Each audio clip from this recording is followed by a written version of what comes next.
জানো জানো আমাদের বেটা ছেলেদের 7টা বৈশিষ্ট্য আছে। নাম্বার 1, আমরা খেটে খুটে নিয়ে আসি বাড়ির মেয়েগুলাকে সুখে রাখার জন্য। নাম্বার 2, আমরা 400 টাকা কামিয়ে এলে বাড়িতে মিছা করে বলি 300 টাকা কামিয়েছি, 100 টাকা ভাঞ্জি মেল দিই। নাম্বার 3, ওই ভাঞ্জি মানে 100 টাকায় আমরা বন্ধু বান্ধব মিলিয়ে বইকালে ফুটানি করি। নাম্বার 4, আমরা 50 টাকার গাড়িতে তেল ভরে 30 কিলোমিটার দূরে যে 5 টাকা চা খাই। নাম্বার 5, আমরা ছেলেরা নতুন জামা পরে 100 টাকা পকেটে ভরে এমন ভাব দেখাই মনে হয় আমাদের কাছে কোটি টাকা আছে। 6, আমরা যখন বন্ধু মিলে বইকালে সিঙ্গারা খেতে যাই তখন পাশ দিয়ে একটা মেয়ে গেলে আমরা তাকে সিগন্যাল মারতে একটু বেশি পছন্দ করি।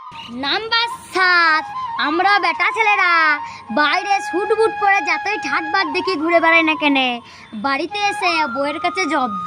এইটাই আমাদের বেটা ছেলেদের 7টি বৈশিষ্ট্য।